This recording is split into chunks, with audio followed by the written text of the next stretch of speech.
Okay, I don't know where I left off. Apparently I ran out of space, and I was thinking about what I said, and there was a couple things that I wanted to add as far as, you know, my character, the kind of person that I am. I consider myself to be fully qualified and to make a statement about myself because I know myself better than anybody. I've been with myself, every freaking minute of every freaking day for as long as I've been alive, and I know the kind of person that I used to be the first half of my life and the kind of person that I wanted to become, and although nobody's perfect, I love myself and I'm proud of myself, and I look in the mirror and I have a clear conscience. I have fully grasped what the golden rule consists of, what it means, and that is my lifestyle, and it has been for a long time. I consider myself very fair, and when I have to make a decision that will, end with somebody being hurt, I weigh out who would be hurt more, and I'm able to do what's best for somebody else in spite of myself. And me and my kid's dad, our lifestyle was helping people and making a huge difference in people's lives. Their path that they were on, we played a big role in the people that they've become, mostly with the youth that we were working with back then, having people live with us, and just opening our home and giving whatever we could. We were practicing Christianity, and I wanted to be a light. I was a insensitive know-it-all. I was so close-minded. Nobody could tell me anything. I knew everything, and I can't believe I even had friends, honestly. But when somebody spoke truth to me that, if you want to reach people, you have to think about how you're approaching them, and if you want them to hear you, you don't want to offend them and be self-righteous and, have a crappy attitude.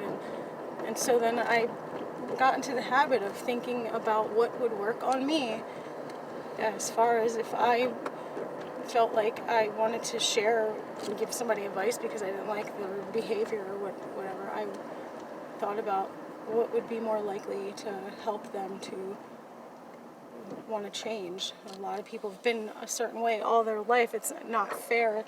It's unrealistic to expect them to just magically change how they are. And so my love, I learned what unconditional love really meant, and I saw that, oh my goodness, wow, like when you just love somebody where they're at, and you don't make them feel worse about who they are, and accept them for who they are, and they are inspired and they're motivated to want to be better people. They found somebody that doesn't treat them like a piece of crap or whatever, and that's what I'm really passionate about, is making people feel those feelings that others have made me feel over the years. Good feelings, like that I matter, and that I'm loved no matter what, and I'll be okay. And so my kid's dad, he was, he's a very passive man. He agreed with pretty much anything, but if he felt strongly about something, he would speak up, and so he just didn't care. And I have a very strong personality, and a lot of people thought I wore the pants in the relationship, but that man, I thought about it in the very beginning of our relationship that, I don't want to be one of those controlling wives who doesn't let their husband be who they are.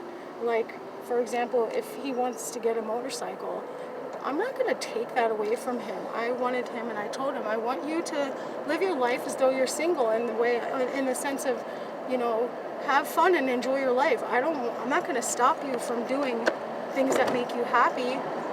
And I think he appreciated that. I mean, I don't know what his comparison was, but I know I would have appreciated it. I thought about if I was a guy, what kind of girl what would be the ideal woman, and I tried to be her. Not to say I was perfect. I could be a real bitch, I have emotional issues,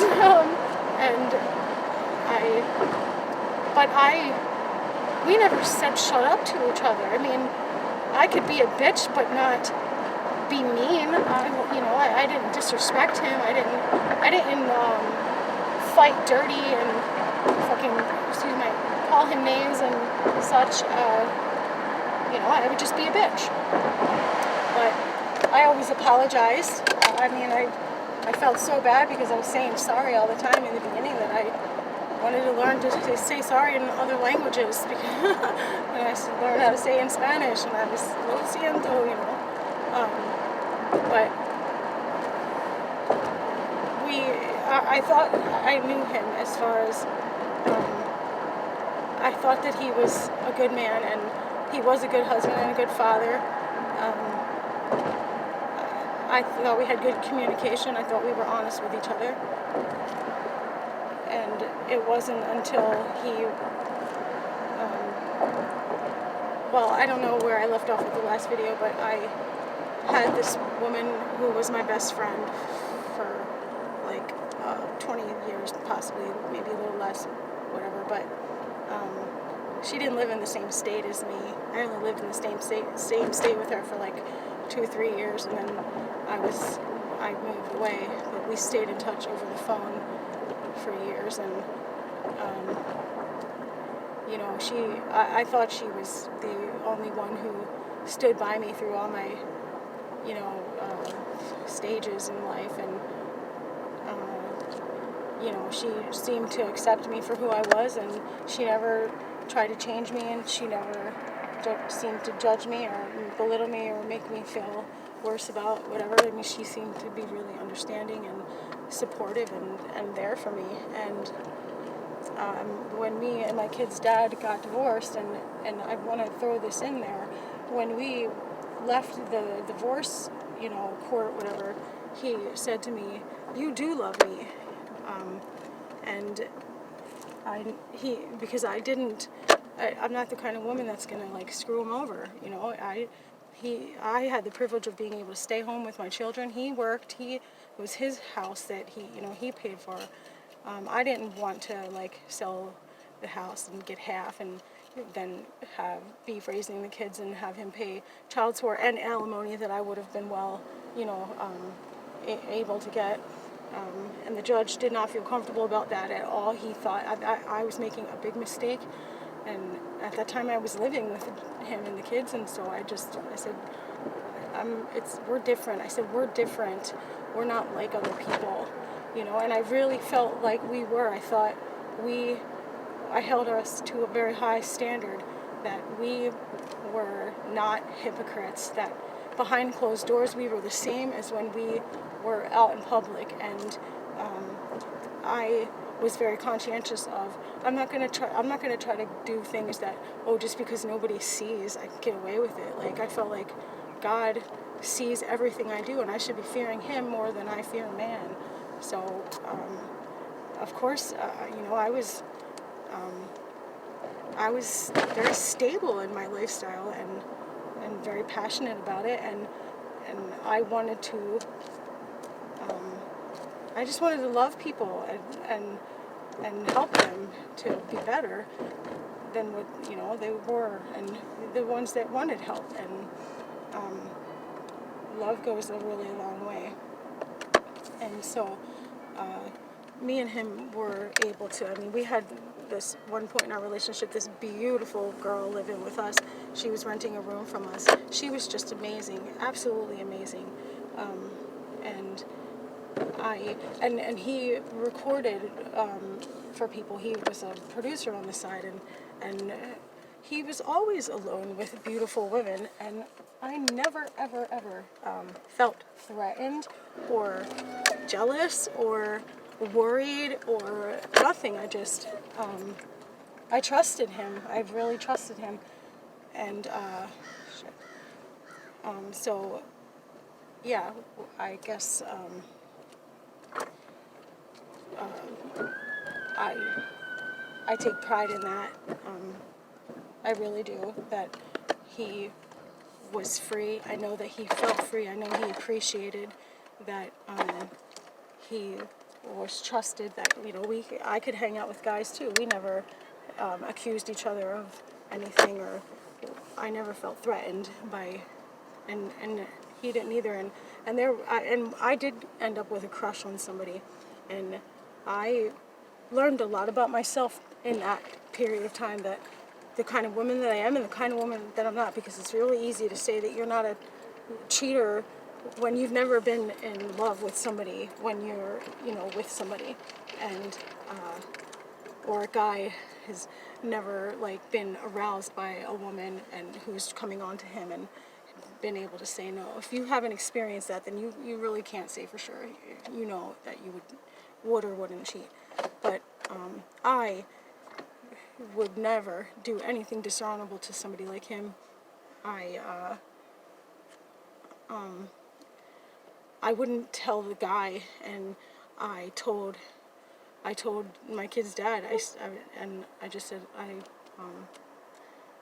I have a crush on him, and I'm just telling you because I want to be with you, and I need to be held accountable now. I'm not going to hang out with him alone anymore. And it just happened like a light switch, and I don't want the guy to know, because I don't want, because we were all friends, and I didn't want my husband to feel humiliated that his wife has a crush on this guy, and the guy knows it, and she knows it, and we all know it. And I would no way I never ever would ever do something like that to a good man, because he was a good man. And so he was really cool when I told him. He said, "Oh, I could see that. You guys really have a lot in common, you know. If I was a girl, I'd have a crush on him too." Like that kind of thing. And that was really cool that, you know, that's what we had. And so, again, I was very proud of the example that we were setting for our children, that we were not like a lot of these religious or Christian families that, you know, talk the talk and they go to church on Sunday, but at home they're just complete and total freaking heathens that just have no respect and have no idea what it means to love your neighbor as himself, and the golden rule to treat people the way you want to be treated. And their kids, you know, it's just hypocrisy, and the kids resent it. We were really, really good examples to my children, and my boys, they're the older ones, they, you could tell by their behavior that you could tell I was doing a good job as a mom. I mean, none of my kids went through terrible twos, because I did a parenting class, and I learned about your word has to be gold, because once you break your word, then they know that all they have to do is throw a tantrum. And I right away I established, okay, I know you're not going to like this, and you can have a tantrum if you need to. That's okay, you know. And they just never bothered. And everybody who knew me, including my kid's dad, praised me about the kind of mom that I was. I couldn't even lie to my kids. Like, I did not tell my kids that there was a Santa Claus and Easter Bunny, because I didn't want to lie to my children. I was inspired by my best friend of many years, not the same woman I was just talking about, that that is the one who told me, lie is a lie, and so it took me a long time to really get what she was saying, because at first I was like, yeah, right, no, I'm telling my kids about, Santa and the Easter Bunny, but by the time my kids were at that age, I did not, I told them I'm the tooth fairy when, that kind of thing. I did not want our children to be focused on material things either, and or we did not want, or I did not want to expose my kids to too much electronics, TV and such. It was, because it's bad for them, and we got rid of the TV, and we had, when they were old enough to like play Minecraft and stuff, we had game day twice a week, where they could, that was when we did electronics, and you know, we just had a very healthy lifestyle. All of us were really very healthy, and we were just on this path of learning and growing and becoming the best people that we can be, and being a good role model to our children. And I saw so many opportunities, and I right away, when they were opportunities to display things to my children, that I teach them, and how we are with people and stuff, and I never said no to my kids unless I had a really good reason. I never played the control thing. So many parents just say no just to say no, like they don't even have a reason. They just to control, and I allow my kids to be who they are, individuals, and choose what they want to do. We got our son in piano, and after like a couple years, he just didn't want to do it anymore, and I was against sports, but I didn't stop him when he wanted to join the basketball team, when we did end up sending him to school. And I knew my son, both my sons have two completely different learning things, and so my firstborn, we did school in preschool. He learned Hebrew and English alphabet the first, and when he was 4 years old. But when it was time to start schooling his brother, I knew school wasn't for him. His brother took more after me with our like ADD brain, and I didn't feel like it was necessary for me to steal my child's childhood by forcing him to learn how to do things that he has absolutely no use for at that age, 7 years old. What does a 7-year-old need to learn how to read for? I'm sorry, just to be like every other 7-year-old who goes to school. I don't, to each their own, but for me personally, that's my convictions as a mom, and what the convictions that I have are what my children needed for our personal family. I also don't vaccinate my children either. I became a truth seeker. I learned that you cannot believe everything that you hear, that there is pretty much evidence and proof to back up anything. So if you are serious about wanting to know if something's true or not, you can do some digging. The reason why 99 out of 100 people believe the same thing is because everybody is repeating what somebody else said without doing the research. And then it's that one guy that everybody labels like freaking nut because he believes the opposite, because he's the one who actually took the time to learn to do the research. And so it's unfortunate that people are labeled just because they are the ones who did their homework and didn't want to repeat something that other people were saying and believed without having any proof or evidence as to whether it was true or not. And so that's in a nutshell. And another thing is, just one more thing about my character with my kid's dad. When I was using, and at the peak of my addiction, where I was trying to plot to get money, one night he was with me, helping me with my van, and that was a night that I was going through my stuff to see what I could sell so I could get high, and he dropped a $100 bill outside of my door, my van door, and I saw it when he was on the other side of the van, and I picked it up and I gave it to him, and that was that. I'm not that kind of person. Even when I was an addict again after so long, I didn't allow that addict mindset to take over. I didn't allow myself to hurt people for my habit. Not to say that I didn't compromise a few things. Yes, I did change, and I look back in that time, and yes, I did make some choices that were, like, wow, I can't believe I chose to do that, and really thought that it was okay. But for the most part, no, maybe minus one incident, I didn't didn't believe in hurting people to get what I wanted, and the the world that I was in during that time, people were like really didn't know what to think of me because I was different than all of them. But I look at it like I was supposed to be in that world because I was a light, and I did help a lot of people, and I did, make a difference, and I inspired a lot of people, and people a lot of people know me now, and I know that they think well of me. They have respect for me because I never broke trust with anybody. I stayed with a lot of people during my homeless time, and I don't even know if I got to that yet. But so anyway, yeah, that's how I was with my kid's dad, and he knew that I was a good woman and a good mother, and so did everybody else who knew us.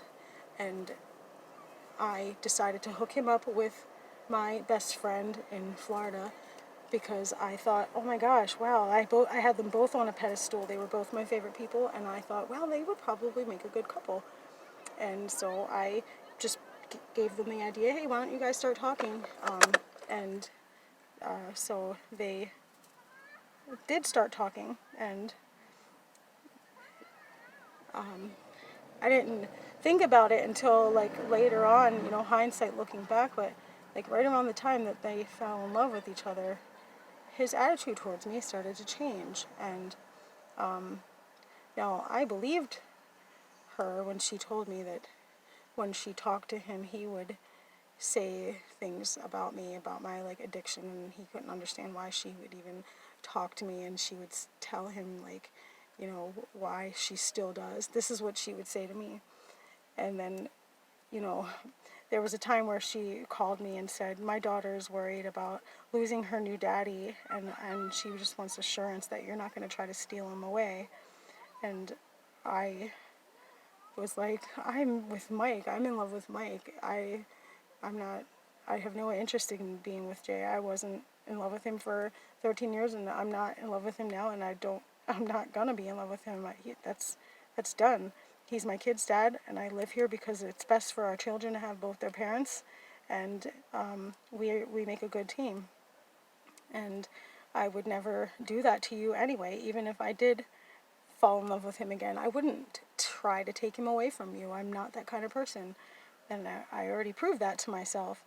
And so after her and her daughter moved in with us, I got to know her daughter, and I knew that her daughter would not say something like that. That was her. That was her insecurity.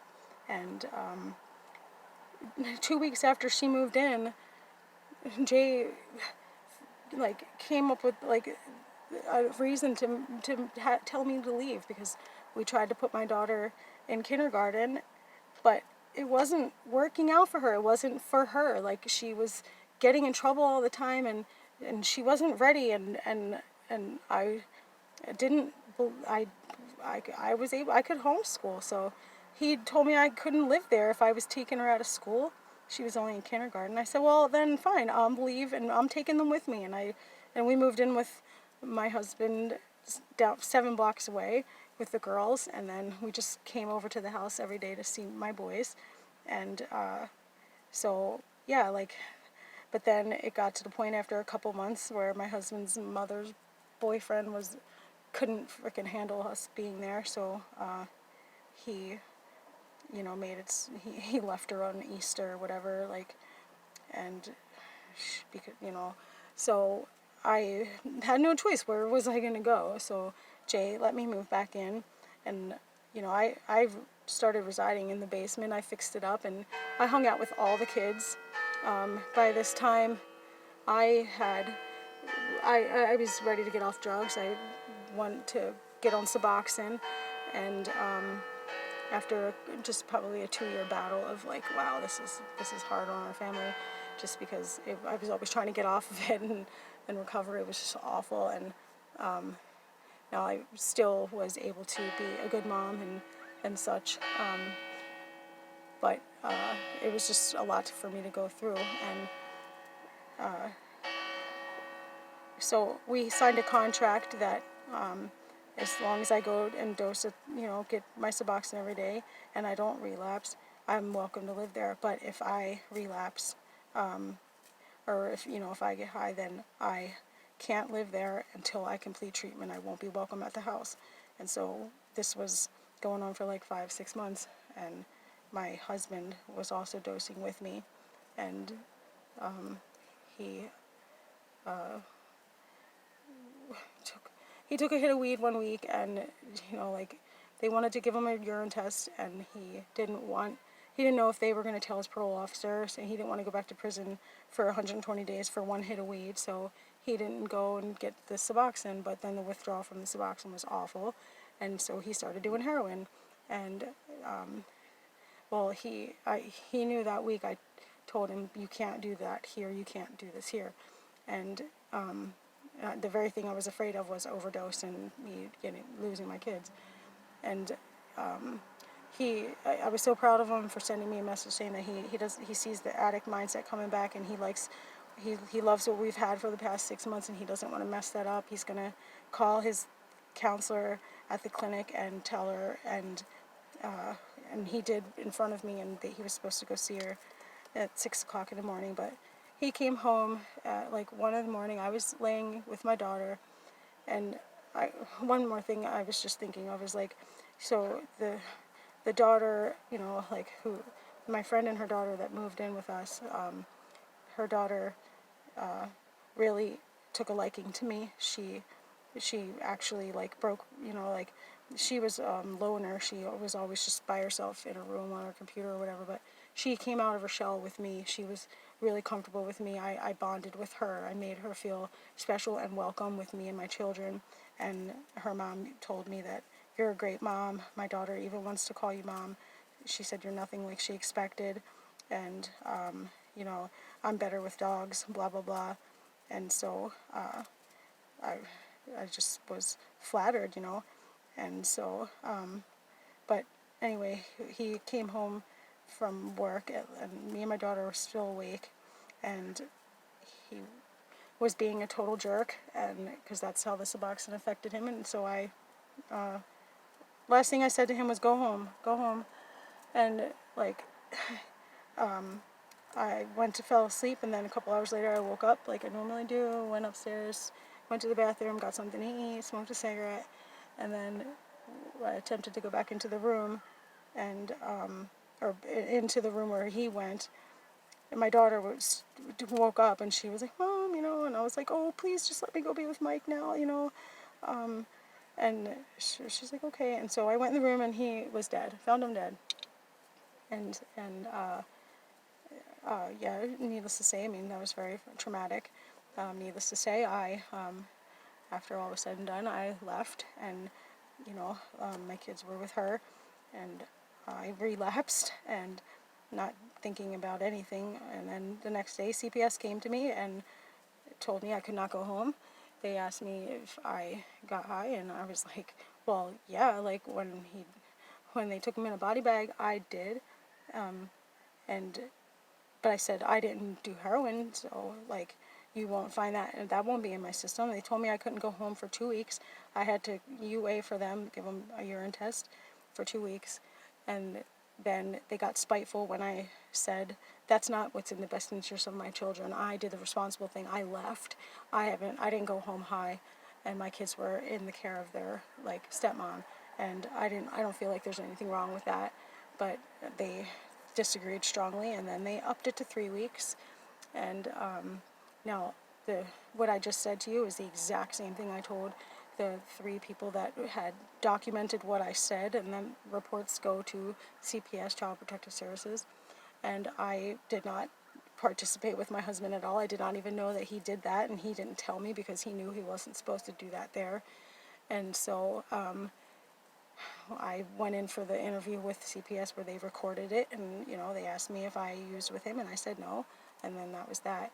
And so, well, now you'd think that my two best friends in the world, who like, wow, would have waited to see how I did in the 3 weeks and before getting a lawyer. Just well, let's see how she does. If she gives clean urine for that 3 weeks, then we know that she's okay. Because man, that's a hard time to be sober. And but I wanted my kids, and so I the 3 weeks was up, and I thought I could finally go home. And I remember going home, and my son saw me through the window, and he ran to the door and opened the door, and she comes and she slams the door on his leg and does not even try to open it to get his leg out of it. She's just like pushing the door shut as if she was frightened or something, holding up a piece of paper that says that they have temporary sole custody and I can't see my kids unsupervised. And I'm thinking, are you freaking kidding me? Like, are you serious right now? Like, my best friends, like, would do that to me? Like, so in my mind, I guess my expectations of them was what I know that I would do if the situation was reversed. First of all, I'd be thinking about what's best for the children, okay? Best for the children is to have their mother. And what's best for the mother is to be with her children, especially after a loss like that, so they can mourn together for this man that they all loved. And the mother would have been definitely a lot, she would have healed a lot quicker and sooner, that way, as opposed to adding on to something that was already traumatic, finding her husband, the love of her life, dead. That she never ever thought that he would ever die young, and and then lying on documents, like not taking into consideration the 6 months that I was there before he died, where I was finally cleaned up and was ready to like really be stable again.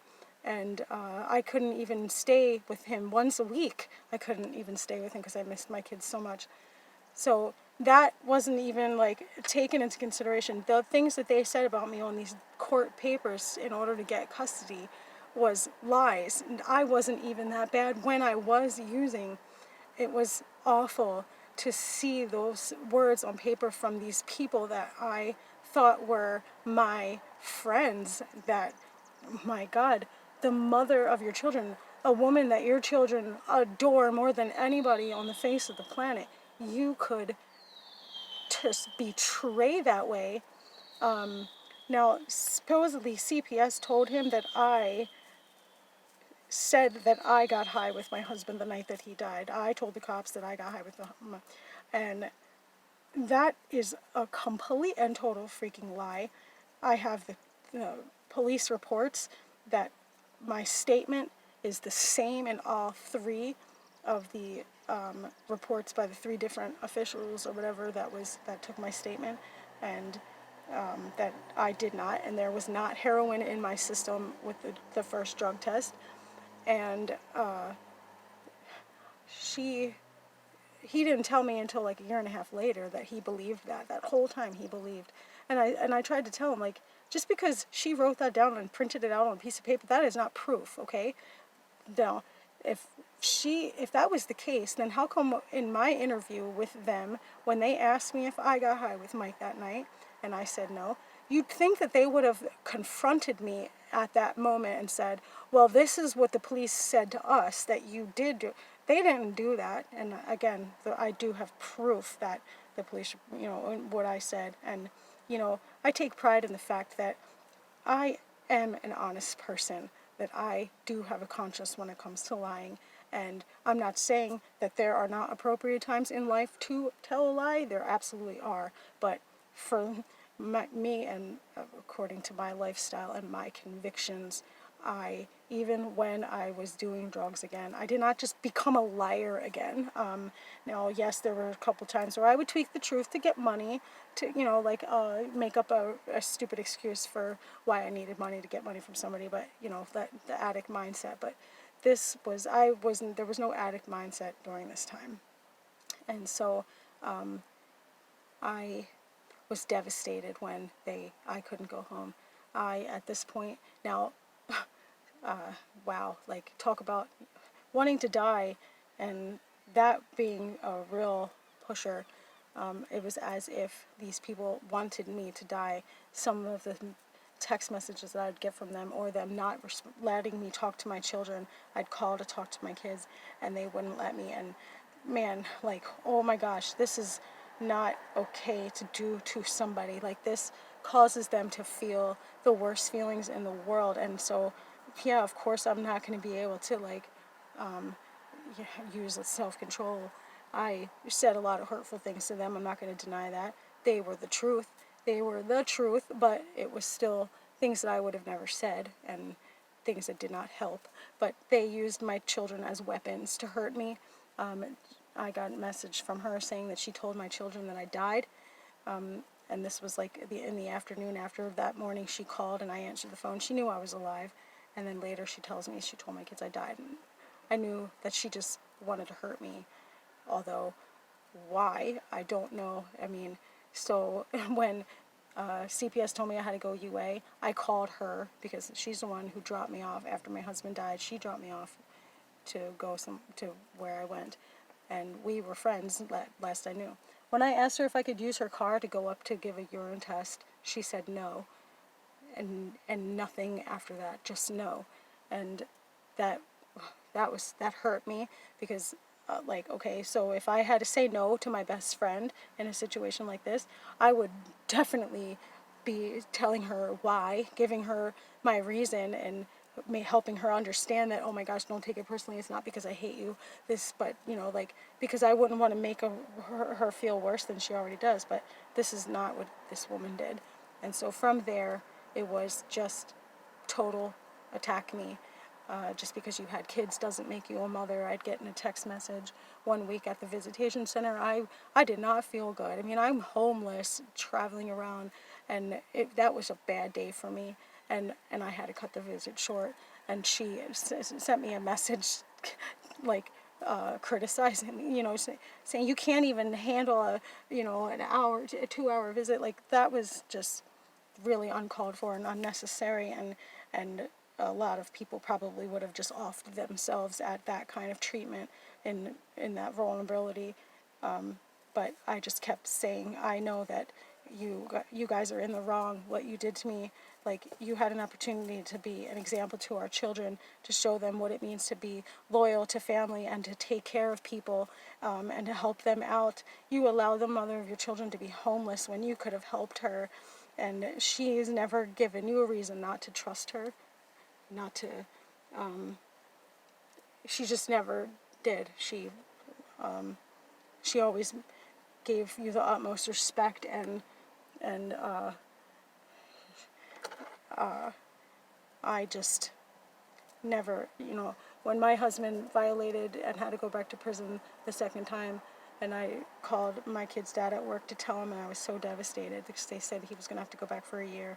He came home from work and he came down to the room where I was, and he sat down and he let me cry in his shoulder, and he put his arm around me and he comforted me, and he felt so bad for me. He knew, like, he felt my pain. That was the kind of man that he was. That was a good man. He had compassion and cared about my feelings, and as I cared about his feelings.